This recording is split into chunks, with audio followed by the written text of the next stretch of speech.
You're listening to the Science of CX. My name is Steve Pappas. I'm known for my relentless pursuit of all things customer. Across my career, and also in my 6 startups, I've had to learn how to make decisions in business that customers really respond to. Let's spend some time together and help your business soar, grow, and accelerate.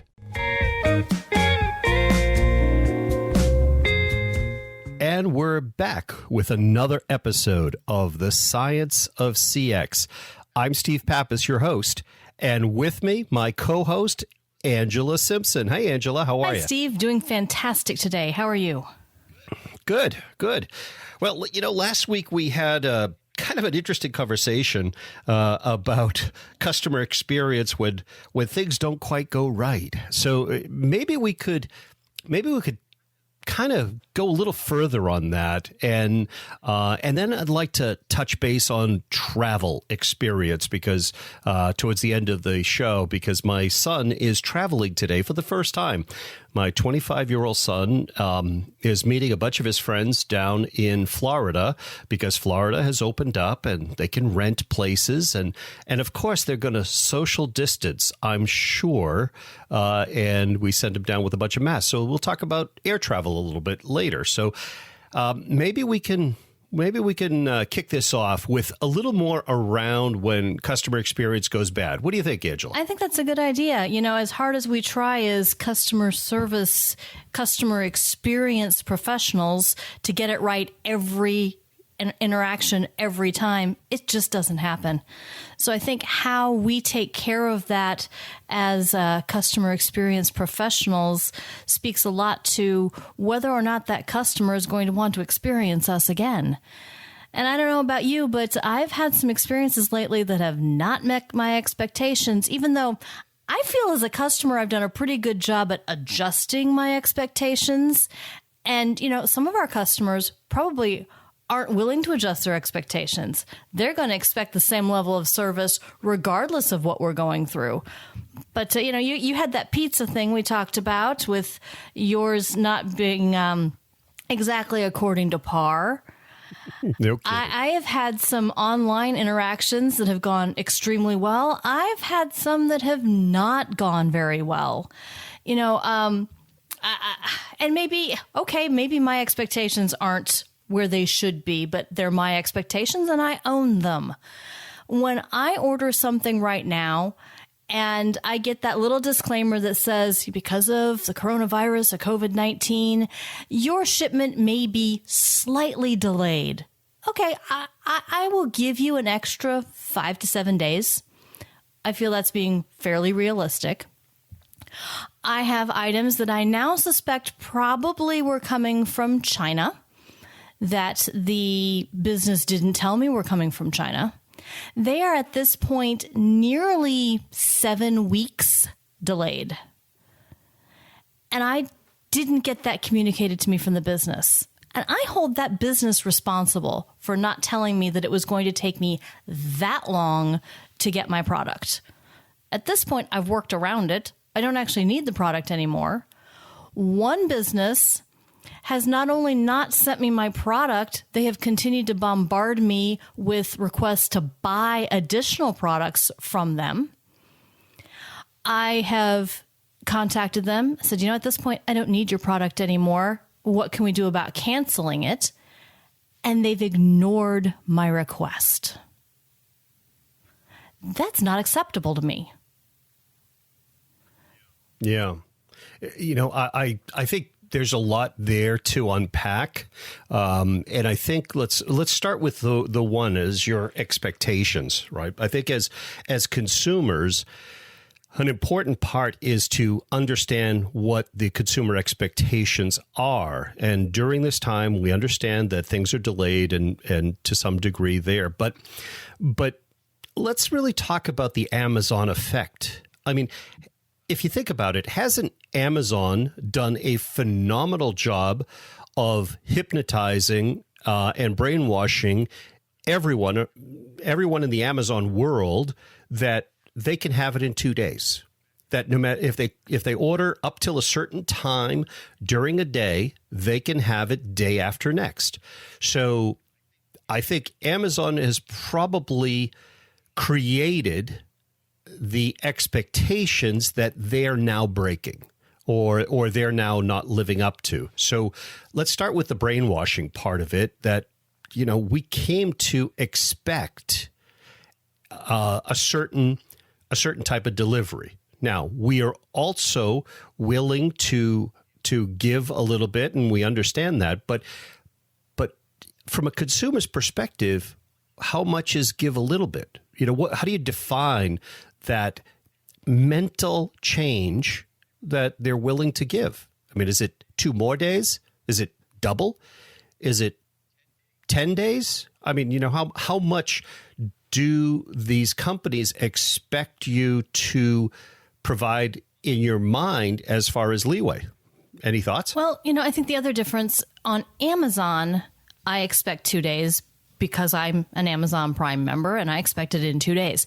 I am still okay when I shop with other organizations at understanding they are not Amazon. If I have gone into a different app or a different website, I do expect it. I'm pretty good with the 7 to 10 business days for my free shipping, unless they've told me otherwise. See, that's the other thing with the Amazon app. At least when I'm in Amazon, it tells me this is your Amazon Prime. If you order it by now, you'll get it by Wednesday at noon. I actually have a delivery that should be arriving at any moment because I ordered it on Amazon and they told me when it was coming. If I order from a different business, that is the expectation. That is the brainwashing I've had, is that they can tell me when it's coming. Amazon can tell me when it's coming. Why can't everybody else? Yeah, but you know, I think the things that I've been noticing too is that I've been ordering things from other companies besides Amazon more, and almost every one of them has beaten Amazon in my expectations lately. So I'll give you an example. I've bought quite a number of guitars from Amazon over the years, but they didn't have a particular guitar, and I saw a guitar that I really liked, and I knew I could mess around with and have it as my kick around type guitar. So I went to a different website, Musician's Friend, and I ordered it, and it was here in 2 days. And I haven't had anything delivered from Amazon in 2 days until this past week. They seem to be getting back on track. Majority of the orders that we've had, even subscription orders, things that we normally get every month, have been delayed, but they've generally been delayed longer than what they thought. Just the last 4 or 5 days, I've noticed they seem to be getting back on track a little bit. But maybe this has been an opportunity for other companies to show what they can do. Now, normally I would expect them to be a little longer, a little later, but I've found that maybe choosing well, and maybe it's coincidental, but the few things that I've ordered from non-Amazon have arrived much faster than I had expected. So in my mind, you know, remember, let's fast forward 3-4 months or 6 months down the road. When I'm thinking about ordering another guitar, I'm going to remember that Musician's Friend delivered it during the pandemic faster than anything that was coming from Amazon during that time. So you know, I'm not saying go buy from any particular company, but I'm saying that the expectations that you have may color how you order in the future. You may not sole source from one place. Like a lot of people get used to just ordering from Amazon or just 1 or 2 places. But maybe if they beat your expectations and you're pleasantly surprised by them, I think that gives them a point. It gives them an extra point in your mind in the future when you're looking for something else. And I think that's key to any of our clients that are listening, to really think about how to optimize this opportunity to either gain some loyalty from existing customers or to gain new customers. The 2 things I'm hearing you talking about beating expectations, and I'm hearing myself talking about clear communication. Tell us what to expect, but at every opportunity, beat the expectation. Right. And I think that's what we have to take away from what's going on. And as far as recommendations, this is definitely a time that companies should set aside brainstorming time to figure out how to exceed or beat their consumer or their customer or their client's expectations.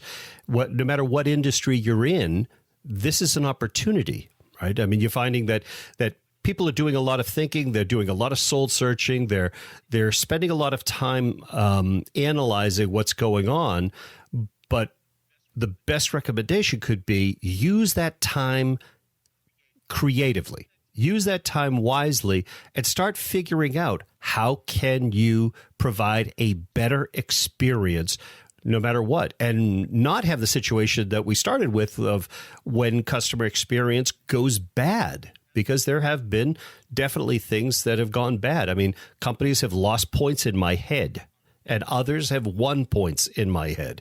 In the end, it's kind of the Cro-Magnon brain that decides, well, was that a good experience or bad experience? And, what do I remember about that? Oh, yeah, they came through when I needed them to, right? Just imagine if that's the one thing that a customer takes away. Gee, that company really came through when I needed them. And when you're having those brainstorming sessions about what you can deliver, make sure it's something you can deliver consistently. Even in the Amazon, you and I have had very different experiences. We also live in different parts of the country. Is that a regional issue? Is that an issue of inconsistency? What is causing the difference from I haven't had any issues with my orders continuing to come 2 days flat every time. Mm-hmm. And quite frequently, I'm even getting them in 24 hours. Wow. Okay. And I have a distribution center not far from my house. I am not in a major metropolitan area. What is the variation that is causing that inconsistent customer experience nationwide? How do our customers who are nationwide customers use that? How do our customers that are more regional or even local, how do they optimize their experience so that two customers who get together and have a conversation over coffee aren't comparing, I've had a great experience, my expectations weren't met? How do we make sure that both people were saying, yes, that business was there when I needed them? Yeah, and I gotta think if you, I mean, we're having this conversation, just two of us, but imagine if we could poll people all over the country in rural, urban areas alike, what their expectations have been, because chances are they're ordering something, they need to order something, they probably couldn't find it locally. Everyone is having some kind of an experience. Some might be good, some might be bad, some might be not quite hitting the mark. But I'm wondering if there's a way to look across to see, is it up or is it down, right? Is it been on the positive side of the needle, or has it dipped into the negative side based on what customers are feeling? And really, where are the customers in their head, right? Because they're going to change. They're going to come back. And as things start to open up, as we start to hear the news that, okay, now things are starting to loosen up and we're starting to do more things, is that going to change the way people look at these kinds of interactions or their transactions? Are they going to immediately go back? Is memory that elastic that they immediately go back to thinking the way it was prior to this? Or will they give it a longer runway and a more leeway and be lenient with their vendors? I don't know. I'm starting to see the Facebook posts now that are pleading for that leniency as restaurants begin to open, to understand that the experience isn't going to be identical to what it was before the stay-at-home order. and trying desperately to remind the customers to give the businesses that opportunity to learn what the new normal is, or at least the new temporary normal. How are they going to be able to deliver that experience with half or even a third of the tables, and with having to wear masks, and with everything else that's going on in the requirements of restaurant owners in reopening? Will customers be able to give that to them? Will they? What is the new expectation, I suppose, is the question. Is it going to boil down to the way it always boils down to, is that you're going to have some customers that will be lenient, and others that feel like they should get the same type of experience. Now, I guess it's going to boil down to a couple of other factors too, is that have people been cooped up so long and for, and longing for a bit of normal. And in some cases, it's how you define normal. Is normal going out for breakfast? Is normal going and grabbing whatever you want and sitting in a restaurant to eat it? If they've been cooped up and they feel the quarantining and the isolation has caused them to just want to break out like animals to some degree, like, the kids just running out to recess. I almost feel like it's not our logic anymore. Our logic is not dictating how we operate here. We try, we do try, but I think it's going to be, much more of our base instincts are going to say, God, I miss going out to breakfast. I miss going out for a drink. I miss doing this so much. I miss walking along the beach so much. You almost can picture the video of thousands of adults just running to the beach and just, throwing their shoes off and just walking and feeling the sand and the warmth underneath their feet, or having that drink. I mean, you saw what happened when they opened up in Wisconsin.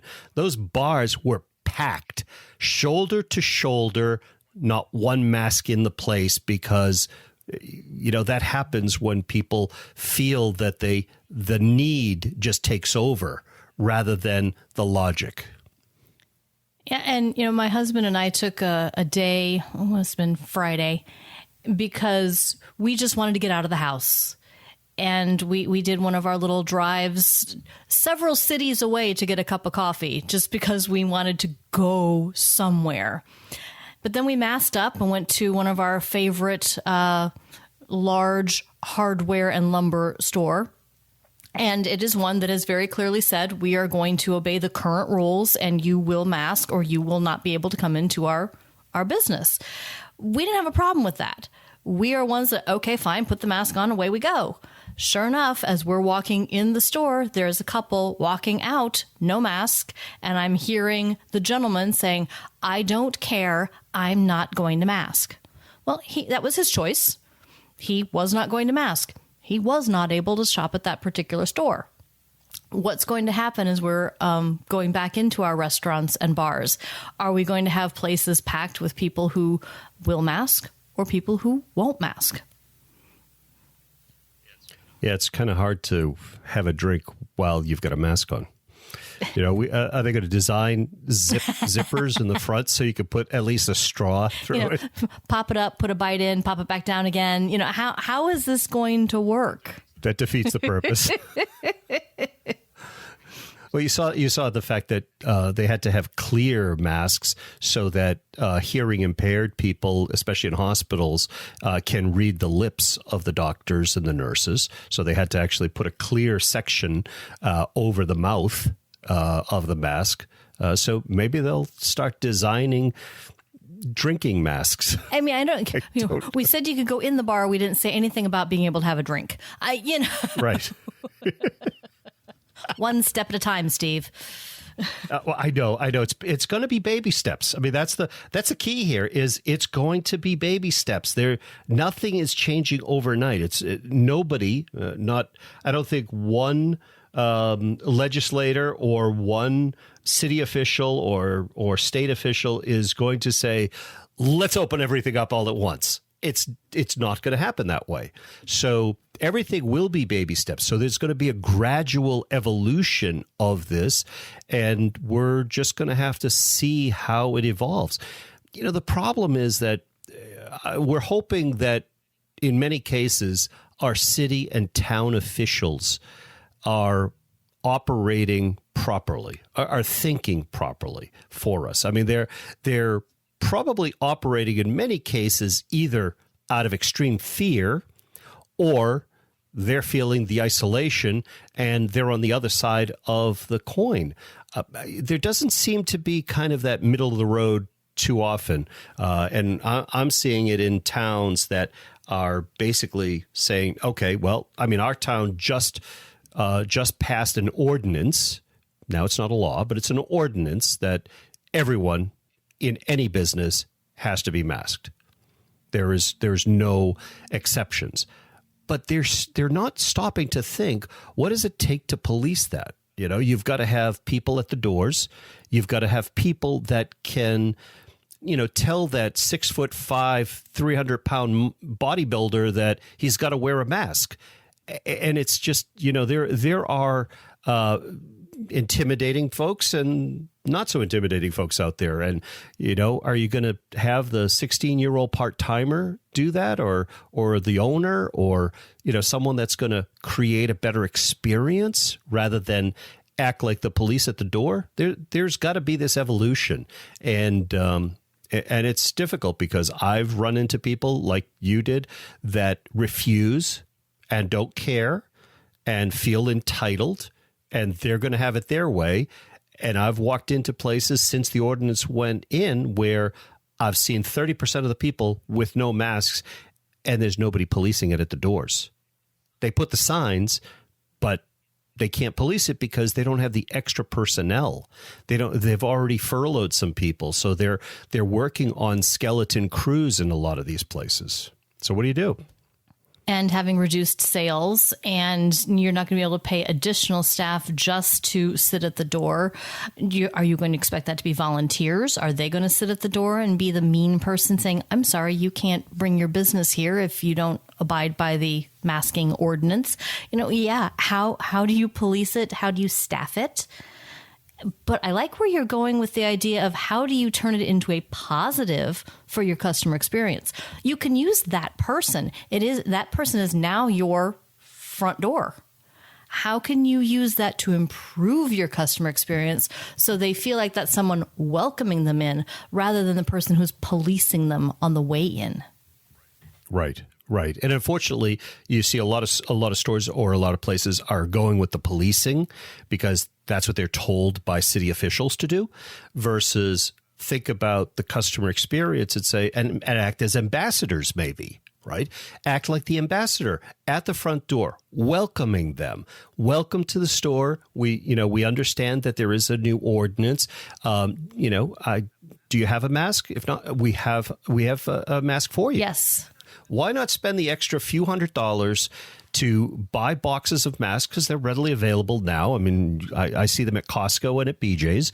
You could buy them by the case and have them at the front door and have your person as an ambassador, whether it's the owner of the business or the manager of the business or an assistant manager, and be more welcoming with this and say, we understand that there's an ordinance, but we're here for you. We want to take care of you. If you don't have a mask, please allow us to give you one of these disposable masks. I think about the time in the fancy restaurants where if you didn't have a jacket and a tie, they had them and provided them to you. Welcome to our fabulous restaurant. Oh, dear sir, you are without a jacket and a tie. In order to maximize your experience here, we shall provide one for you.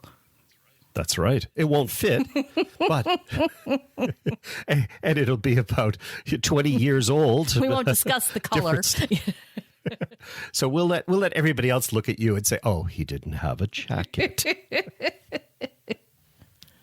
But at the very least, make it more about welcoming you. And if you can't afford or forgot your mask on the way out the door, okay, we've got one for you so that you can come in and enjoy your shopping experience here.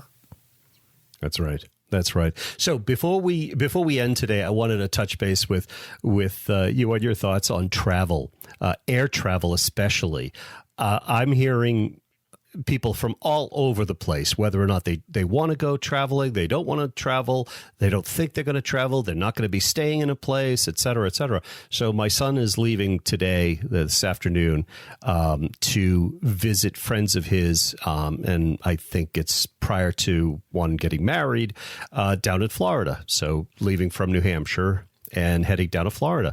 And there's so much more preparation that goes on right now.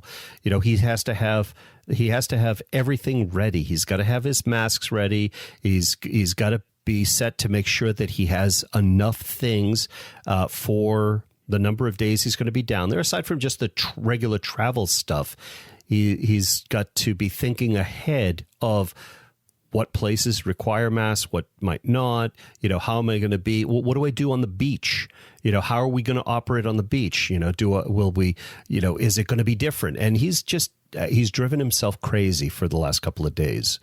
And I have a feeling that a lot of people that are thinking about travel in the near future are probably going through a lot of anxiety right now. And that's not being really alleviated by the airlines because he's got nothing. I asked him specifically, any emails, anything to put your mind at rest about the process and the experience and, you know, what to expect and how things will go at the airport, from the airport, you know, to the plane, on the plane, from baggage, you know, is anybody giving you any level of comfort that you're traveling? And he paid top dollar for his flight from New Hampshire to Florida. It was almost $400 round trip.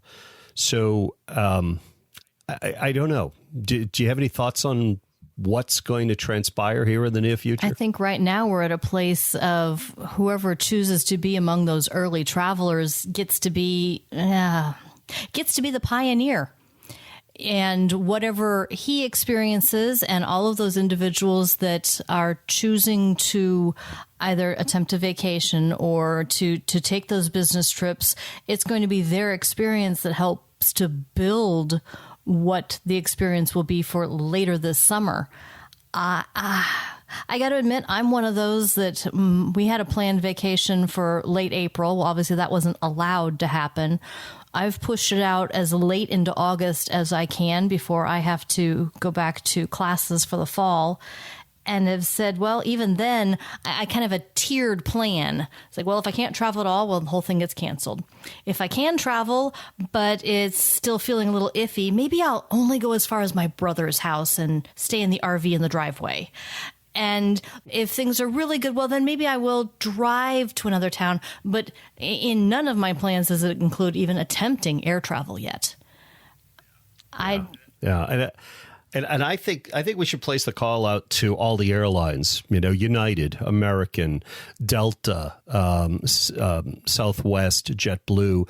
They should be rethinking the COVID customer journey. Not even call it that, but because of it, they need to be rethinking the journey, not just sending out the emails. I've gotten all the emails because I'm a frequent flyer for many years. I've gotten all the emails from the CEOs about how clean their planes are now and how often they're cleaning their planes and what have you. But that's not talking about the human experience. That's not giving comfort to the people prior to the actual travel. You know, it brings me back to when I owned a charter airline. You know, I tried to provide the step-by-step process that every traveler was going to take from arriving at the airport all the way through to getting to their hotel and back to their homes. And, you know, you have to think through every step of that journey and provide your travelers with a level of comfort in a step-by-step manner so they know exactly what to think, what to do, what to expect, what to prepare for. And it's not just telling them, we got clean planes, guys. Come on over. We got some clean planes. That doesn't cut it. It has to be so much further than that, and it has to be so much more personalized and human that people feel like, oh, okay, I can attempt this. Because it's just going to be people with fears and phobias, right? This is going to be the similar thing that, when people are afraid of something and they have this fear will last a bit. And there's going to be a portion of the population that's going to carry this into next year with them. So I think they've got to step up a little bit more and be doing much more to provide a much more humanistic approach to their traveler's journey, but thinking about it from providing them with comfort and a sense of peace. Well, you need that both for the travelers like your son, who has made the commitment he's going to go. You need that support. You need to get that mechanism developed and figure out how to communicate it out so that you don't lose the potential income of travelers like me, who I've got the vacation coming up. I have no intention of spending my money with the airlines. If I saw that a plan was in place that made me feel like, you know what, it's okay, let's go ahead and do one of our air trips this year, maybe I would move that up, and maybe one of those airlines would get my travel dollars instead of, so you know what, I'm going to do a more localized trip and not travel by air until next year. What are they going to do to get my money sooner? Well, the airlines all got some serious stimulus bailout money. So they should be in a position to be able to provide this. But unfortunately, I think a lot of people are going to opt this summer for jumping in the car and visiting with Aunt May. Yep, I think you're right. With that, we come to the end of another episode of The Science of CX. I'm Steve Pappas. Angela, thank you as always. Great talking to you. Always a pleasure, Steve. Thanks, everyone, and we'll see you on the next episode. Take care, everyone. You've been listening to The Science of CX. My name is Steve Pappas. I really hope you've enjoyed this episode. And if you have, the highest compliment that you can give us is to subscribe, rate, and review The Science of CX. Thanks, and we'll see you in the next episode.